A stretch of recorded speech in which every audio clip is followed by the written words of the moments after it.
Et on le voit, hein, le soleil et la chaleur sont de retour. Le département d'Ille-et-Vilaine a été placé en état de vigilance sécheresse depuis la mi-juin. À voir si l'été sera aussi sec que l'an passé en Bretagne. L'année dernière, le bassin versant de l'Aulne avait été particulièrement touché. Depuis, tous les acteurs de l'eau réfléchissent à des solutions pour économiser la ressource si précieuse. Voici votre magazine du samedi. Il est signé Claire Loué, Stéphane Sauvillier et Marie Breton.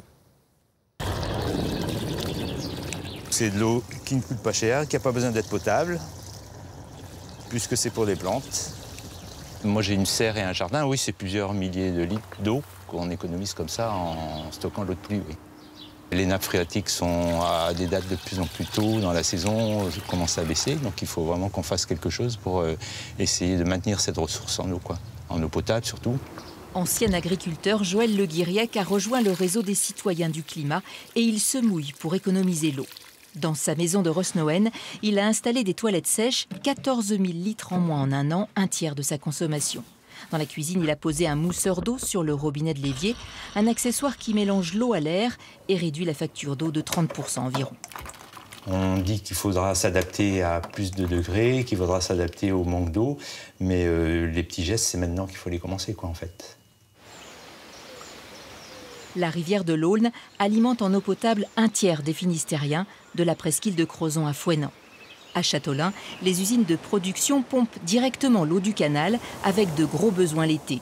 La sécheresse 2022 a marqué les esprits.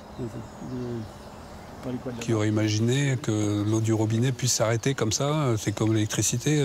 Vous appuyez sur le bouton, il n'y a plus d'électricité. Vous ouvrez le robinet, il n'y a plus d'eau.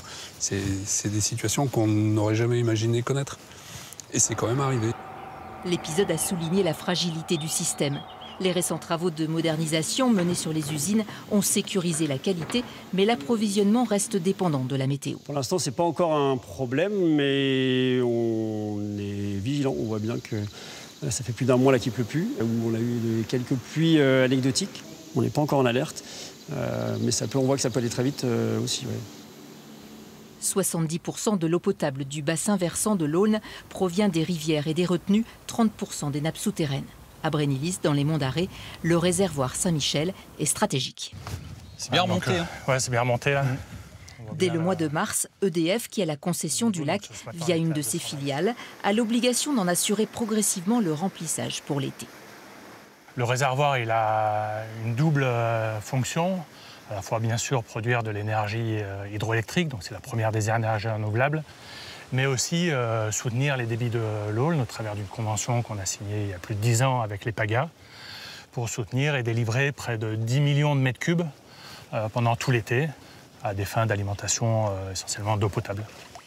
Un scénario bien rodé, mis à mal par la sécheresse de l'an dernier. Après un été caniculaire, il ne restait que 20 jours de stock d'eau potable. Un coup de chaud pour l'EPAGA, l'établissement public de l'Aulne, qui gère la ressource et cherche des solutions. Le lac, on ne pourra pas l'agrandir. Donc même s'il est plein, si on est sur une année avec une sécheresse qui dure et qui est très précoce d'abord et qui dure longtemps et qui est très sévère, on ne pourra pas. Il faut anticiper les choses, il faut aménager le territoire pour mieux infiltrer. Mieux infiltrer, ça veut dire moins devoir soutenir parce que les débits qu'on soutient aujourd'hui, c'est des débits artificiels. Si on aménage le territoire où on infiltre plus dans les sols, et bien dans ce cas-là, c'est des débits naturels et on n'a pas à les soutenir, ceux-là. Donc c'est du stock qu'on garde ici. Alors dis-moi, ce maïs, tu l'as implanté derrière quoi? Du maïs, après du raisin et du blé. Au cloître Plébin, Gilbert Le Goff pratique la rotation des cultures, mais pas seulement. On voit bien que là où on n'a pas travaillé, en dessous, bon, c'est ferme, mais on a de la fraîcheur tout de suite. Dès qu'on a à peine gratté le sol à 2 cm, voilà. On a déjà de la fraîcheur, quoi. Il y a 20 ans, Gilbert Le Goff a vendu sa charrue. Depuis, il ne laboure plus et pratique l'agriculture de conservation, initiée par Jean-François Sarraut, pionnier en la matière.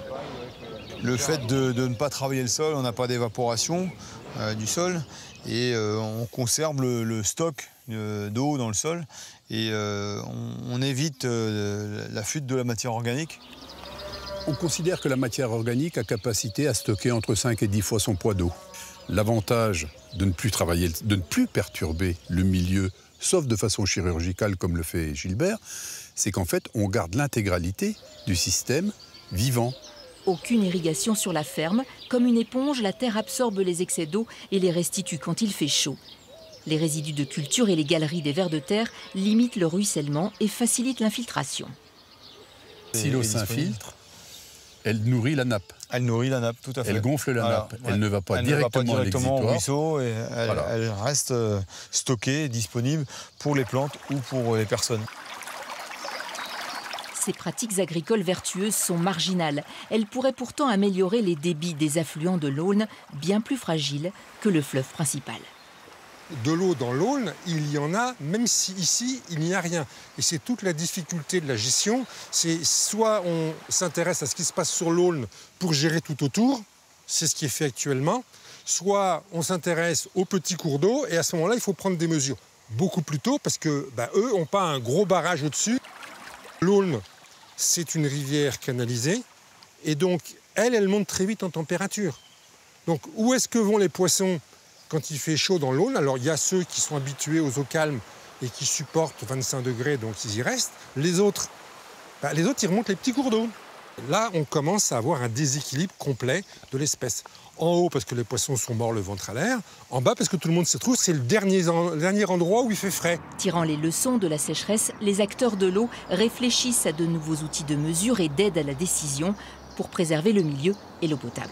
C'est vraiment ça le plus important, c'est ne pas lâcher trop et au bon moment.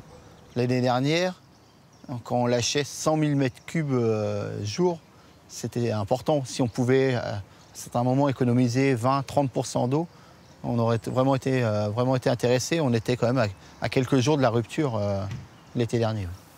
Économiser l'eau, un enjeu d'autant plus important que sous l'effet du réchauffement climatique, les épisodes de sécheresse et de canicule seront de plus en plus fréquents.